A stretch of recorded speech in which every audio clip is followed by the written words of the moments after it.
হযরত মূসা আলাইহিস সালাতু ওয়াস সালাম প্রথম নিয়ামতের কথা বললেন, ও আমার উম্মতেরা, আল্লাহ তোমাদেরকে চায় তাওরাত কিতাব তোমরা যেন সকলেই মুখস্থ করতে পারো। বনি ইসরাইল ডেকে বললেন, হে নবী মূসা, এই তাওরাত কিতাব আমরা দেখে দেখে পড়তে যাই, মুখস্থ করার দরকার নাই। মূসা আলাইহিস সালাতু ওয়াস সালাম দ্বিতীয় নিয়ামতের কথা বললেন, ও আমার উম্মতেরা বনি ইসরাইল, আল্লাহ চায় তোমরা পুরো দুনিয়ার মধ্যে ছড়ায়া ছিটিয়া যেই কোনো জায়গায় আল্লাহর ইবাদত করো। বনি ইসরাইল ডেকে বললে, পয়গম্বর, আমরা আমাদের গির্জার মধ্যে ইবাদত করতে চাই, দুনিয়ার কোনো জায়গায় নয়। আমরা আমাদের গির্জার মধ্যে ইবাদতটা সীমাবদ্ধ রাখতে চাই। মূসা আলাইহিস সালাতু ওয়াস সালাম ৩ নম্বর নিয়ামতের কথা বললেন। আল্লাহ চায় আল্লাহর রহমত নিয়ে তোমরা ঘরের মধ্যে যাও। কেমন আহাম্মক বনি ইসরাইল, তাদের নবীকে ডেকে বললেন, পয়গম্বর, আপনার আল্লাহর রহমত আপনার কাছেই রাখেন, আমাদের দরকার নাই। যখন মূসা আলাইহিস সালাতু ওয়াস সালাম আল্লাহর দরবারে যায়, মূসা একটু মন খারাপ করিয়া, মনটা কালো করিয়া, মনটা নরম করিয়া, মাথা ঝুঁকাইয়া আল্লাহর দরবারে যায়। আল্লাহ রাব্বুল আলামিন জিজ্ঞেস করে, মূসা, কি হয়েছে? তোমার উম্মতেরা কি নিয়ামত অস্বীকার করেছে? মূসা ডেকে বললে, ইয়া রাব্বুল আলামিন, কেমন আহাম্মকের দল, এত সুন্দর সুন্দর 3টা নিয়ামত আপনি দিয়েছেন, তারা গ্রহণ করার জন্য রাজি নয়। আল্লাহ রাব্বুল আলামিন সূরা আরাফের 156 নম্বর আয়াতের মধ্যে জানায়া দেন, ও মূসা, দারুণ ভাবে আল্লাহ তাআলা এই আলোচনা আনছে। ও মূসা, এই 3টা নিয়ামত আমি আল্লাহ শেষ জামানার নবীর উম্মতের জন্য রেখে দিলাম। তারা যখন কোরআনে কারীম তেলাওয়াত করবে, নিজে নিজে মুখস্থ করবে, আমি আল্লাহ 6 বছর বাচ্চা থেকে শুরু করে বৃদ্ধ পর্যন্ত সকলকেই আমি আল্লাহ নিয়ামত দিয়া ভরপুর করে দেব। তাওরাত তো তোমরা মুখস্থ করলে না, কিন্তু আমি আল্লাহ শেষ জামানায় একটা উম্মত দিব, যেই উম্মতেরা ছোট ছোট বাচ্চাদের থেকে শুরু করে বৃদ্ধ যুবক যেই কেহ চাইলে কোরআনে কারীম স্ব-ইচ্ছায় মুখস্থ করতে পারে।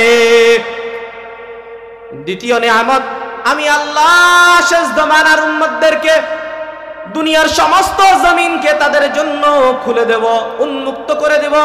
ওই উম্মতেরা দুনিয়ার যেই কোনো জায়গার পবিত্র স্থানকে নিজেদের নামাজের জায়গা বানাইয়া আমি আল্লাহর ইবাদত করে নিবে।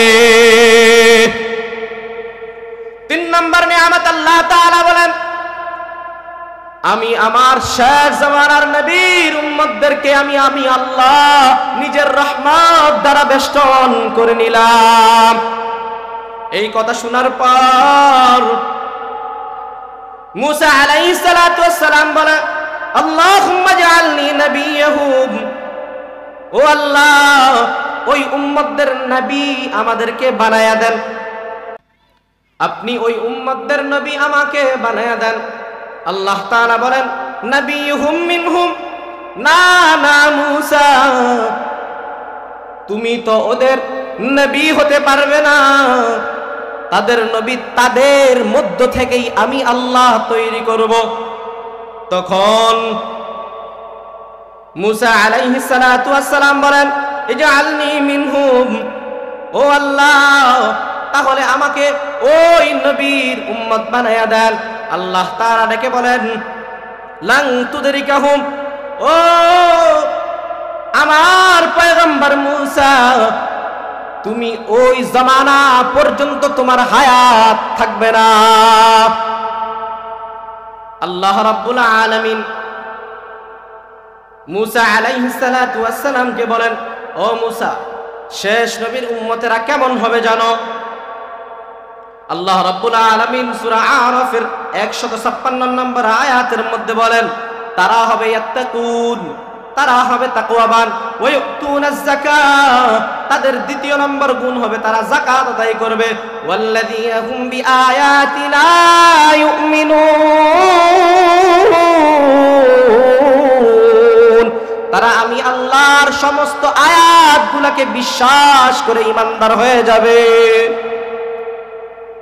আল্লাহ রাব্বুল আলামিন মূসাকে এই তিনটা নিয়ামতের কথা অফার করেছিলেন। মূসা আলাইহিস সালাতু ওয়াস সালামের উম্মতেরা বনি ইসরাইল নাখান্দা বান্দারা অস্বীকার করে নিয়েছেন। কিন্তু আল্লাহ তাআলা আমরা শেষ নবীর উম্মতদেরকে আল্লাহ রাব্বুল আলামিন আমাদেরকে তিনটা নিয়ামত দ্বারা বেষ্টন করে নিয়েছেন।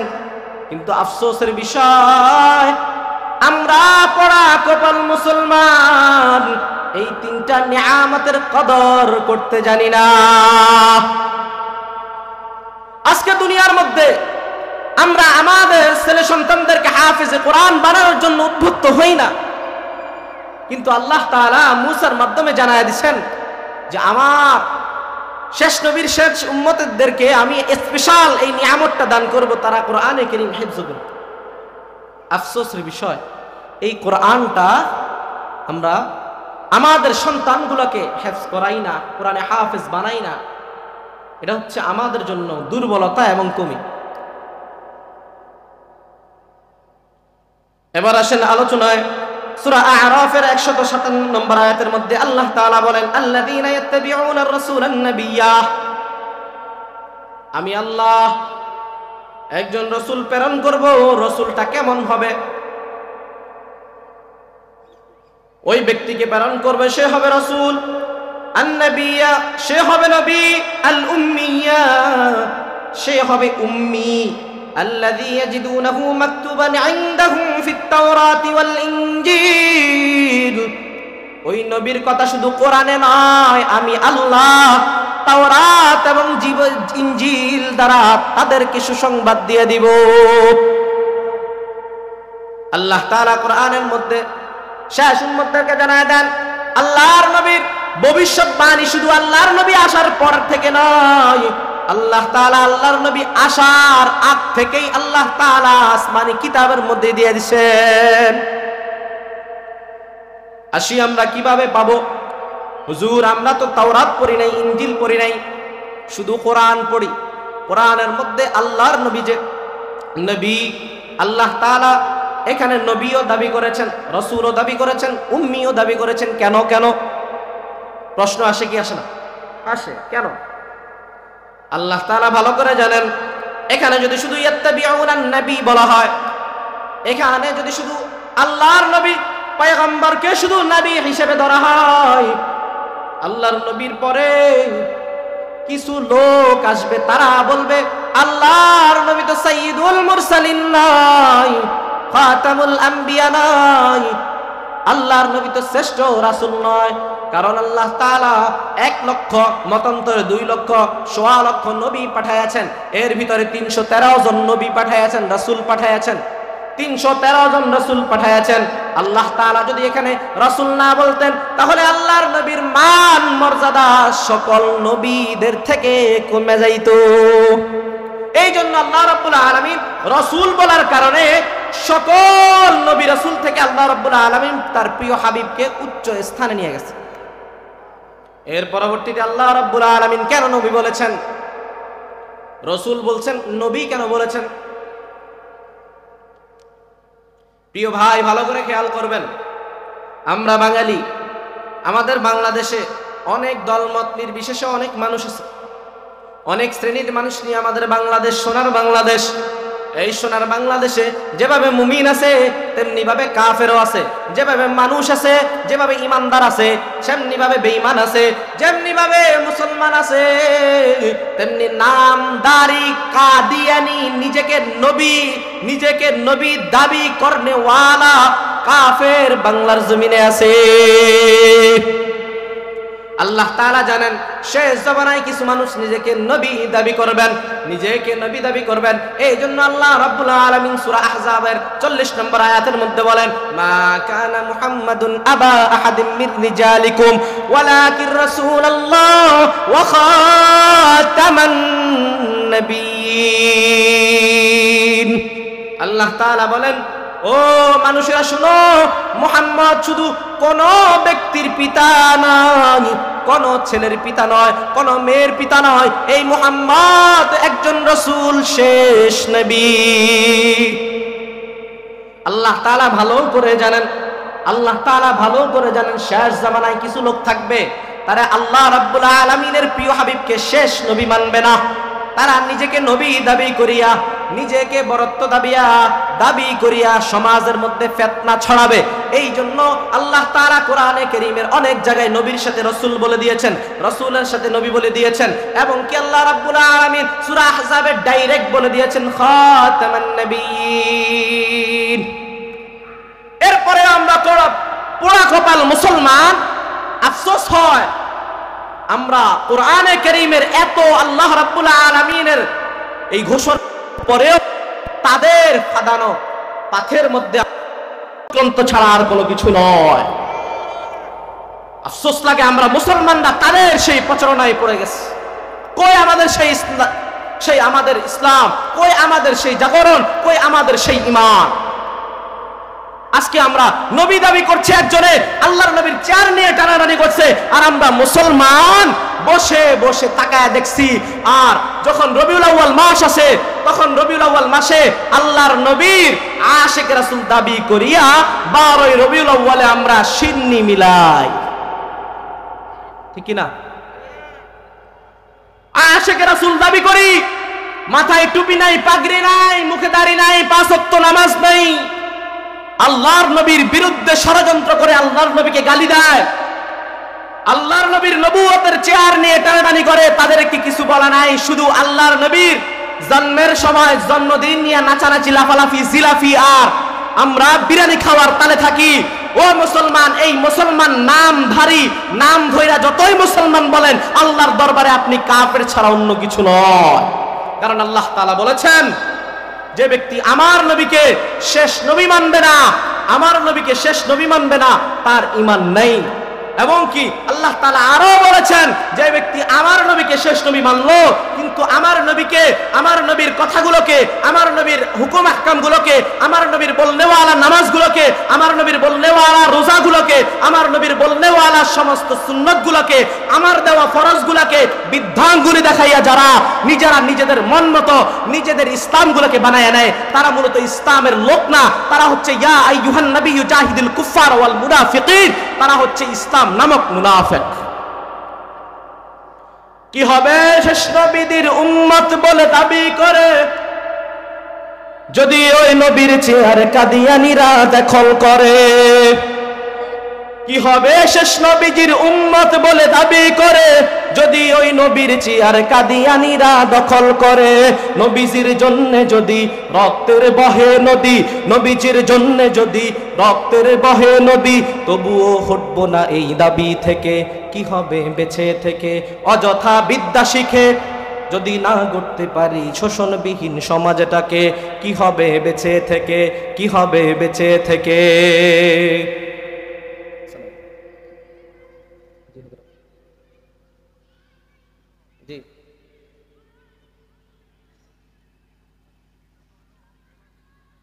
জি, বালাসুদ দিয়ে চলে আসবেন ইনশাআল্লাহ। জি ইনশাআল্লাহ, বালাসুদ দিয়ে ফুলতলা বাজার।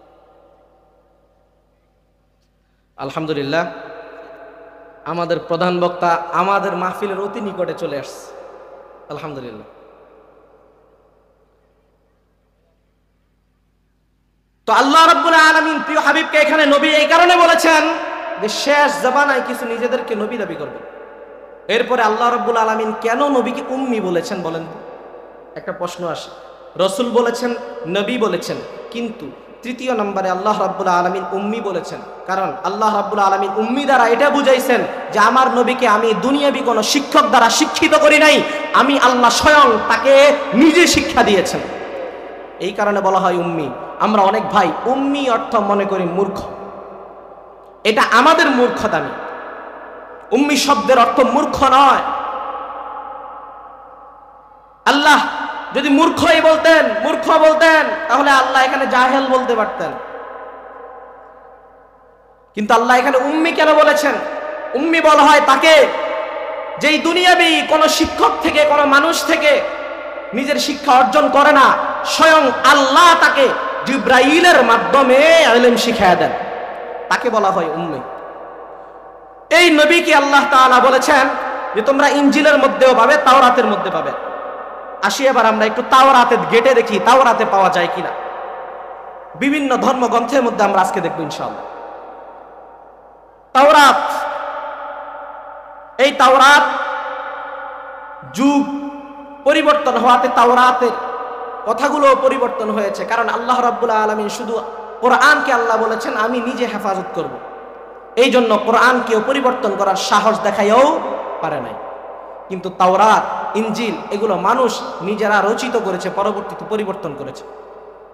এরপরেও পরিবর্তন করার পরেও এই কথাগুলো কখনো কাটতে পারে নাই।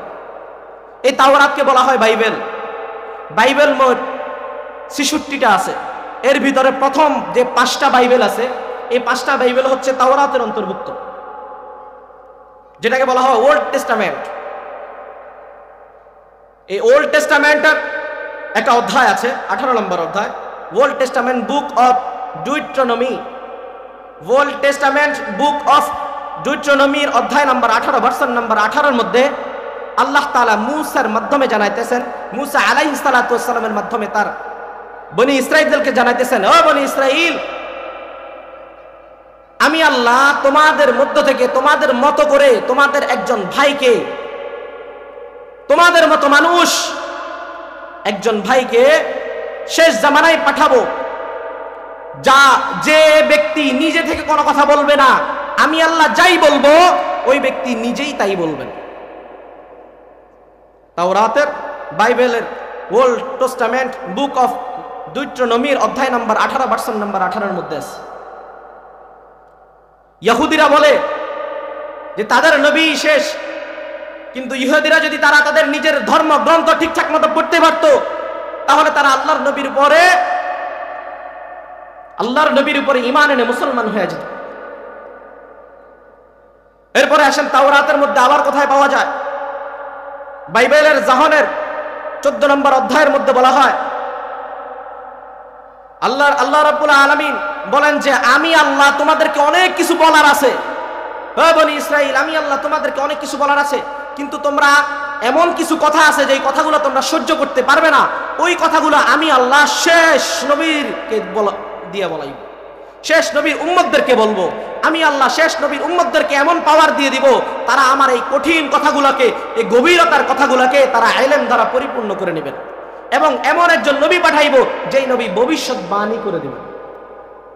এটা হচ্ছে আমাদের নবী। এরপরে আসেন, অল্প অল্প করে বলে দিচ্ছি, সময় কম, না হয় লম্বা আলোচনা করতাম। এবার আসেন, বাইবেল বলছিলাম ৬৬টা, 5টা হচ্ছে তাওরাতের। আসি ইনজিলের মধ্যে আল্লাহ তাআলা বলেছেন 157 নম্বর আয়াতের মধ্যে আল্লাহ তাআলা বলেছেন যে আমার নবীকে ইনজিলের মধ্যে পাওয়া যায়, আমার নবীকে ইনজিলের মধ্যে পাওয়া যায়। আমরা দেখি একটু ইনজিলের মধ্যে কোথায় পাওয়া যায়। ইনজিলের যোহানের 16 নম্বর অধ্যায়ের মধ্যে, 16 নম্বর অধ্যায় 3 নম্বর পৃষ্ঠার মধ্যে ঈসা আলাইহিস সালাতু ওয়াস সালাম বলেন, আমার পরে একজন নবী আসবে, আমার পরে একজন বার্তাবাহক আসবে, যে আল্লাহ ওই বার্তাবাহকের মুখ দিয়ে শুধু আল্লাহর কথাই বের করবেন, তার নিজের কোনো কথা নয়, ওই ব্যক্তির নিজের কোনো কথা নয়, সকল কথাগুলো আল্লাহ রাব্বুল আলামিনের প্রেরিত কথা। ইনজিলের নিউ টেস্টামেন্টের 72 নম্বর অধ্যায়ের মধ্যে আল্লাহ তাআলা ঈসা আলাইহিস সালাতু ওয়াস সালামকে জানায় দিতেছেন, ও ঈসা, তুমি বলে দাও যে শেষ জামানায় একজন আহমদ আসবে, যার কথায় মানুষ উঠবে বসবে, যার কথায় পুরো দুনিয়া চলবে, যে ভবিষ্যৎবাণী দুনিয়ার করে যাবে। এভাবে আরো অনেক জায়গায় আছে ইনজিলের, বারনাবাস বাইবেলের 13 নম্বর অধ্যায়ের মধ্যে আছে, বুক অফ আই জাহা অধ্যায়ের 19 নম্বর ভার্সন নম্বর 12 মধ্যে আল্লাহ রাব্বুল আলামিন বলে দিয়েছে। এভাবে আল্লাহ রাব্বুল আলামিন বাইবেলের 14 নম্বর অধ্যায়ের মধ্যে আরেকটা বলেন যে ও ঈসা, তুমি বলে দাও তোমার উম্মতদেরকে, তোমার পরে একজন নবী আসবে যে থাকবে নিরক্ষর, তাকে আমি আল্লাহ নিজেই শিখাইব। এবার আসেন আমরা একটু হাদিস দ্বারা বুঝে নেই। ইনজিলে পাইলাম আল্লাহর নবীকে, তাওরাতে পাইলাম আল্লাহর নবীকে, হাদিসের মধ্যে বুঝার দরকার আছে না নাই? হাদিস দ্বারা বুঝার দরকার আছে না নাই? আল মুস্তাদরাকুল হাকিমের হযরত ইমাম হাকিম রাহিমাহুল্লাহ মুস্তাদরাক কিতাবের মধ্যে লম্বা একটা হাদিস আনছেন, লম্বা একটা হাদিস। হযরত হিশাম, আল্লাহর নবীর সাহাবী হযরত হিশামকে আল্লাহ রাব্বুল আলামিনের প্রিয় হাবিব রোমের বাদশা হিরাক্লিয়াসের কাছে পাঠায় ইসলাম গ্রহণ করার জন্য, ইসলামের দাওয়াত নিয়া। হযরত হিশাম রাদিয়াল্লাহু তাআলা আনহু বাদশা হিরাক্লিয়াসের দরবারে যাওয়ার আগে তার গভর্নরকে সাথে নিয়ে যান। লম্বা ঘটনা, হাদিসটা অনেক লম্বা আনছেন। ইমাম হাকিম রাহিমাহুল্লাহ তার কিতাবের মধ্যে লেখেন যে এই হাদিসটা সহিহ, সনদের মধ্যে কোনো সন্দেহ নাই, গ্রহণ করা যায়। রোমের বাদশার কাছে হযরত হিশাম রাদিয়াল্লাহু তাআলা আনহু রোমের বাদশার কাছে যখন যায়, বাদশা হিরাক্লিয়াস, এই বাদশা হিরাক্লিয়াস নিজের সিংহাসনে বসে আছেন। এই সময় সাহাবায়ে কেরাম তার সিংহাসনে ঢুকে আর বলে লা ইলাহা ইল্লাল্লাহু আল্লাহু আকবার। এই তাকবীরের ধ্বনি দেওয়া দেরি ওই বাদশা হিরাক্লিয়াসের সকল সিংহাসন থেকে শুরু করে সকল রাজপ্রাসাদ কম্পন হওয়া দেরি নয়। বাদশা হিরাক্লিয়াস হযরত হিশামকে ডেকে বললেন, হিশাম, তোমাদের ধর্মটাকে এভাবে প্রকাশ না করলেও পারতে। হযরত হিশাম রাদিয়াল্লাহু তাআলা আনহু বাদশা হিরাক্লিয়াসের সামনে যাইয়া আল্লাহর নবীর দেওয়া তথ্য দিয়া ডাকতেছেন, ইয়া আইয়ুহান নাস কুলু লা ইলাহা ইল্লাল্লাহ। বাদশা হিরাক্লিয়াস বলেন, তোমাদের সাথে আমি 3 দিন পরে কথা বলবো। এই 3 দিন সাহাবা হযরত হিশাম বলেন, আমাদেরকে 3 দিন পেট ভরাইয়া ভালো মতো খাওয়াইছেন। 3 দিন পর আবার হিরাক্লিয়াস বসছেন। বসার সময় তার সামনে একটা ঘর দেওয়া আছে। স্বর্ণের ঘরের প্রথম দরজা খুলেছে। প্রথম দরজা খুলিয়া বাদশাহ হিরাক্লিয়াস ওই দরজা থেকে একটা রেশমি রুমাল বাইর করিয়া আমি হিশামের হাতে দেওয়ার পর আমি রেশমি রুমালটা উল্টায়া দেখতেছি, কেমন সুন্দর মায়াবী এক চেহারা, দাড়িওয়ালা, শরীরটা সুঠাম দেহ, শরীরের মধ্যে কোনো খুদ নাই, সুন্দর দেখতে নূরের চেহারা। বাদশাহ হিরাক্লিয়াস বলেন, ও হিশাম, চিনো কি এই ব্যক্তিকে? হযরত হিশাম রাদিয়াল্লাহু তাআলা আনহু বলেন, না না ও বাদশাহ, ইনিকে আমরা ওনাকে চিনি না। বাদশাহ হিরাক্লিয়াস বলেন, উনি হচ্ছে আমাদের আদি পিতা বাবা আদম আলাইহিস সালাম। দ্বিতীয় দরজা খুলেছেন। দ্বিতীয় দরজা খোলার পর রেশমি রুমালটা যখন হযরত হিশাম হাতে নেন, তখন দেখতেছেন সুন্দর দবদবে সাদা দাড়িওয়ালা এক ব্যক্তি, বৃদ্ধ এক ব্যক্তিকে দেখা যায়। নুরানি চেহারা, দেখতেই শুধু মন চায় যেন আমাদের দিকে তাকাইয়া উনি কান্না করতেছেন। এই ব্যক্তিকে দেখার পর আমি বাদশাকে জিজ্ঞেস করলাম, বাদশাহ ইনিকে? হিরাক্লিয়াস উত্তর দিলেন, ইনি হচ্ছে আমাদের জাতির পিতা হযরত ইব্রাহিম আলাইহিস সালাতু ওয়াস সালাম। 3 নম্বর দরজা খুলিয়া আমার হাতে যখন দেয়, আমি দেখি যে এই ব্যক্তি সুঠাম দেরনওয়ালা, গাঢ় রংওয়ালা, দেখতে সুন্দর দেখা যায়। মাথার মধ্যে একটু দাগ আছে, চুলগুলা দারুণ। দেখার পর মাথাটা একটু মোটা। দেখার পর জিজ্ঞেস করলাম, ও বাদশাহ, ইনিকে? বাদশাহ বললেন, ইনি হচ্ছেন প্রথম নূহ আলাইহিস সালাতু ওয়াস সালাম। 3 নম্বর দরজা খোলার পর বাদশাহ এই ঘরটাকে নিজের দিকে ফিরাইয়া 4 নম্বর দরজা নিজের দিকে ফিরাইয়া খুলছেন। আমরা দেখতেছি 4 নম্বর দরজা, কিন্তু বাদশাহ 4 নম্বর দরজা খুলে নাই, বাদশাহ সবার শেষ দরজাটা খুলছেন। বাদশাহ আমাদের দিকে তাকাইয়া খুলেন নাই, নিজের দিকে ঘরটাকে নিয়ে সব শেষ দরজাটা খুলছেন। আমরা মনে করেছি 4 নম্বর দরজা। বাদশাহ এবার আমাদের হাতে এই রেশমি রুমাল দেয়। হযরত হিশাম বলে, ও ইয়া রাসূলুল্লাহ, আপনি বিশ্বাস করবেন না, যখন আমার হাতে এই রেশমি রুমালটা আসে আমি দেখার সাথে সাথে কান্না শুরু করি। আমার আশেপাশে লোকজন বলতেছে, ভাই কেন কান্না করেন? বাদশাহ হিরাক্লিয়াস জিজ্ঞেস করতেছে, ও হিশাম কেন কান্না করতেছ? হিশাম ডাক দিয়ে বলে, উনি আর কেউ নয়, উনি আমাদের রাহমাতুল লিল আলামিন প্রিয় নবী হযরত মুহাম্মদ মুস্তাফা সাল্লাল্লাহু আলাইহি ওয়াসাল্লাম। আল্লাহর নবীর চেহারা এত মুবারক, এত সুন্দর, এই নবীর চেহারা দেখে আমি আমার চোখের পানি ধরে রাখতে পারি না।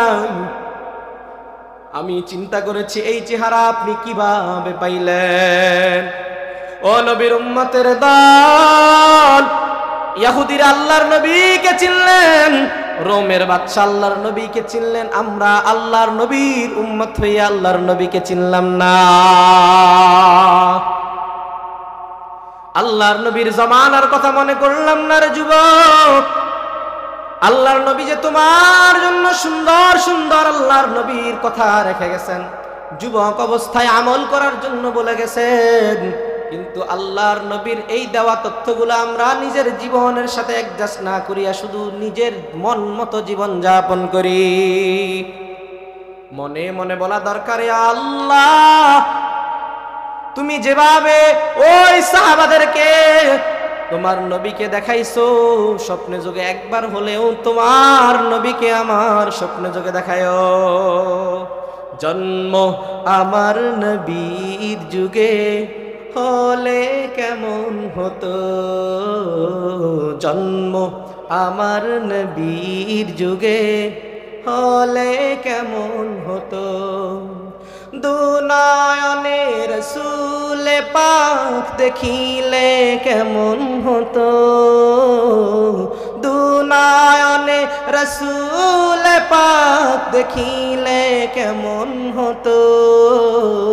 জন্ম আমার নবীর যুগে হলে কেমন হতো, জন্ম আমার নবীর যুগে হলে কেমন হতো। বাদশাহ হিরাক্লিয়াস এই রেশমি রুমাল নেওয়ার পর আবার 4 নম্বর দরজা খুললেন। হযরত হিশাম বলেন, 4 নম্বর দরজা খোলার পরে দেখতেছি সুন্দর চাঁদ মুখখানা, এমন মুখ আমি কখনো দেখি নাই। আল্লাহর নবীর পর এমন মুখ আমি কখনো দেখি নাই। খোলার পর কপালের মধ্যে চাঁদের আলো দেখা যায়, পুরো মুখটা যেন সুন্দর চিকচিক করতেছে। দেখার পর জিজ্ঞেস করলাম, ইনি কে? উনি বললেন, ইনি হচ্ছে তোমাদের দাদা ইসমাঈল আলাইহিস সালাতু ওয়াস সালাম। এর পরবর্তীতে 8 নম্বর দরজা যখন খুললেন, খোলার পর দেখলাম শেষ দরজার আগের দরজা, আল্লাহর নবীর দরজার আগের দরজা। যখন আল্লাহর নবীর দরজার আগের দরজা খুললেন, দেখলাম যে এই দরজার মধ্যে রেশমি রুমালের মধ্যে যে ছবিটা আছে, এই ছবিটার মধ্যে দেখা যায় টকটকে একজন যুবক, কালো দাড়ি, চেহারাটা মায়াবী। তখন আমি বাদশাহ হিরাক্লিয়াসকে মুসলমান ভাই, প্রশ্ন আসে কি আসে না যে এই ছবিগুলা বাদশাহ হিরাক্লিয়াস কোথায় পাইছে? প্রশ্ন আসে না? এই প্রশ্ন শুধু আপনাদের নয়, আমার মনেও জাগে। আমার মনে নয়, হযরত হিশামের মনেও জাগে এই ছবিগুলো উনি কোথায় পাইলেন। বাদশাহ হিশাম, হযরত হিশাম বাদশাহ রোমের বাদশাহ হিরাক্লিয়াসকে বলেন, ও হিরাক্লিয়াস, এই কথাটা তুমি কোথায় পাইলা? এই ছবিগুলা কোথায় পাইলা? হিরাক্লিয়াস ডাক দিয়া বলেন, আল্লাহর নবী হযরত আদম আলাইহিস সালাতু ওয়াস সালাম এর পক্ষ থেকে আসছে।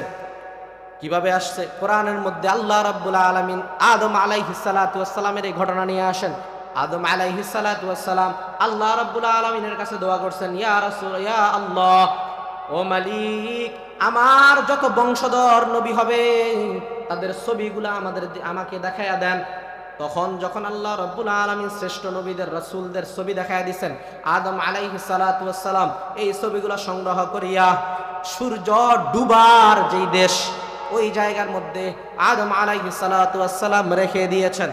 এই রেখে দেওয়ার পর এই ছবিগুলা বাদশাহ যুলকারনাইন, যিনি দুনিয়ার এই প্রান্ত থেকে ওই প্রান্ত পর্যন্ত সূর্য অস্ত থেকে উদিত থেকে অস্ত্র যাওয়া পর্যন্ত সকল দেশে ভ্রমণ করেছেন, এই বাদশাহ যুলকারনাইন এই ছবিগুলা পাওয়ার পর তার জামানায় থাকা দানিয়াল আইন আলাইহিস সালাতু ওয়াস সালাম ওই নবীর হাতে এই ফটোগুলা হস্তান্তর করার পর ওই দানিয়াল আইন নবীর থেকে পরাক্রমশালী আমার কাছে আসা পর্যন্ত আমি বাদশাহ হিরাকিলিয়াস এই ছবিগুলাকে স্বর্ণের ঘর দ্বারা মুন্ডিত করে ফেললাম।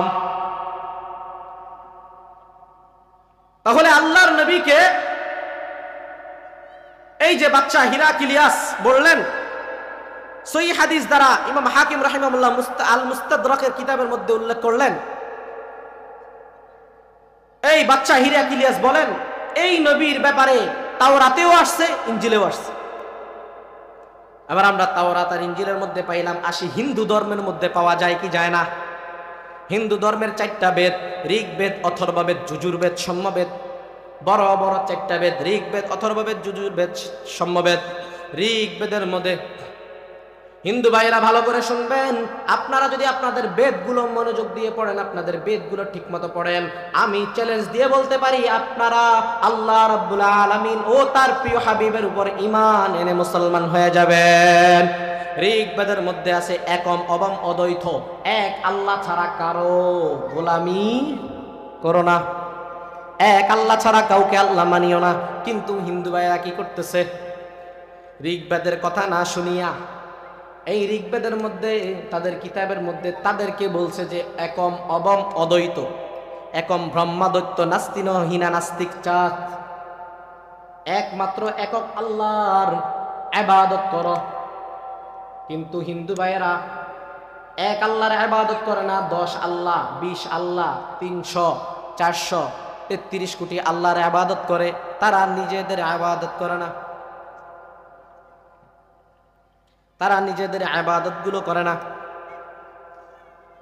এই ঋগ্বেদের যদি ঠিকঠাক মতো পণ্ডিতেরা ঋগ্বেদের অনুবাদ করে দিত, আমরা যেভাবে ওলামায়ে কেরাম কোরআনের অনুবাদ করে মুসলমানদেরকে শোনাই, এভাবে যদি ঋগ্বেদ, অথর্ববেদ, যজুর্বেদ, সামবেদ যদি হিন্দুদের পণ্ডিতরা ঠিকঠাক মতো অনুবাদ করে দিত, আমাদের আজকের প্রধান মেহমান নও মুসলিমের মতো সকল হিন্দু ভাই মুসলমান হয়ে যেত।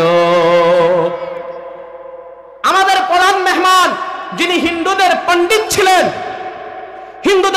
ছিলেন, পণ্ডিত্য অর্জন করেছেন, উনি কেন মুসলমান হয়েছেন আজকে যদি মাহফিলে থাকে বুঝতে পারবেন। হিন্দু ভাইদের দৃষ্টি আকর্ষণ করব, আজকে অন্ততপক্ষে আপনাদের হিন্দু ধর্মের থাকনেওয়ালা, আমাদের মুসলমান ধর্ম গ্রহণ করনেওয়ালা ভাইয়ের কথাটা শুনেন।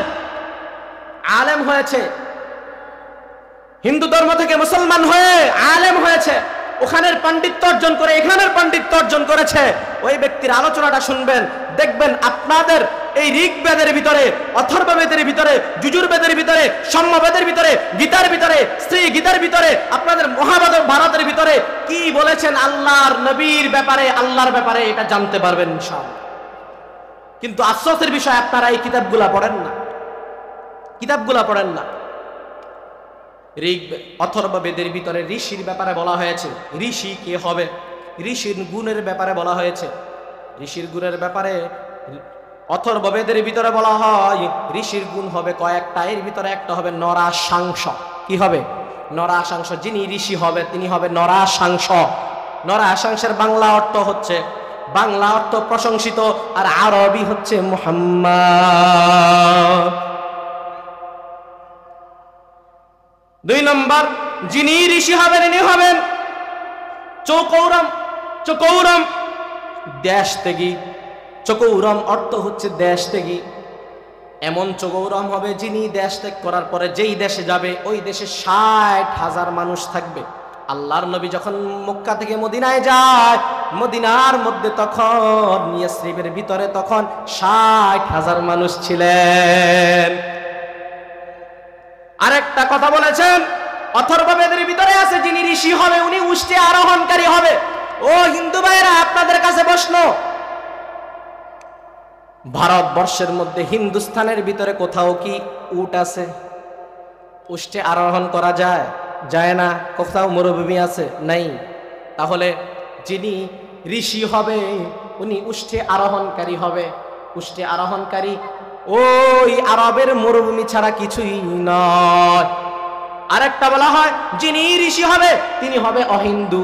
ও হিন্দু ভাই, হিন্দুস্তানের ঋষি যে আপনারা দাবি করেন, আপনারা যে দাবি করেন আপনাদের ঋষি হিন্দু থেকে আসবে, কিন্তু আপনাদের যুজুর্বেদ অথর্ববেদের ভিতরে আছে ঋষির গুণের ব্যাপারে ঋষি হবে অহিন্দু। তাহলে ঋষি যদি অহিন্দু হয় হিন্দুস্তানের ভিতরে কিভাবে আসে? আল্লাহর নবী ছিলেন অহিন্দু, আল্লাহর নবী ছিলেন আরবি, না হিন্দুস্তানের? আরবি ছিলেন। ঋষির গুণের ব্যাপারে আসেন, ঋষি যিনি হবেন উনি একাধিক বিয়ে করবেন। আল্লাহর নবী একাধিক বিয়ে করেছেন। ঋষি যিনি হবেন উনি রথে চড়ে 7 আসমান পেরিয়ে আল্লাহর কাছে যাবেন। আল্লাহ রাব্বুল আলামিন পুরো দুনিয়ার মধ্যে একজন নবীকেই রথে চড় করাইয়া 7 আসমান উপরে আল্লাহ তার প্রিয় হাবিবকে নিয়ে যায়। তাহলে অথর্ববেদের ভিতরে ঋষির যেই গুণগুলো আমরা পাই, তাহলে এই ঋষির গুণগুলো আল্লাহর নবীর সাথে কি অ্যাডজাস্ট হয়ে যায়। এরপরে আমরা যদি শ্রী গীতার 4 নম্বর অধ্যায়ের 7-8 নম্বর 4 নম্বর অধ্যায়ের শ্রী গীতা, আমরা যে গীতা পাঠ করি, গীতার 4 নম্বর অধ্যায়ের 7-8 নম্বর পৃষ্ঠার মধ্যে বলেন কল্লি অবতার। কল্লি অবতার একজন থাকবে যিনি ঋষি হবেন। কল্লি অবতার বলা হয় কাকে? কল্লি অর্থ শেষ, অবতার অর্থ অবতীর্ণ ব্যক্তি। শেষ অবতীর্ণ ব্যক্তি, বাংলাতে শেষ অবতীর্ণ, কল্লি অবতীর্ণ, বাংলাতে শেষ অবতীর্ণ, আরবিতে বলা হয় খাতামুন নবিয়্যিন। আল্লাহ তাআলা বলেন মা কানা মুহাম্মাদুন আবা খাতামান নবিয়্যিন। ও মুমিনেরা শোনো, আমি মুহাম্মদকে শুধু কোন পিতার পুত্র বানাই নাই, পুত্রের পিতা বানাই নাই।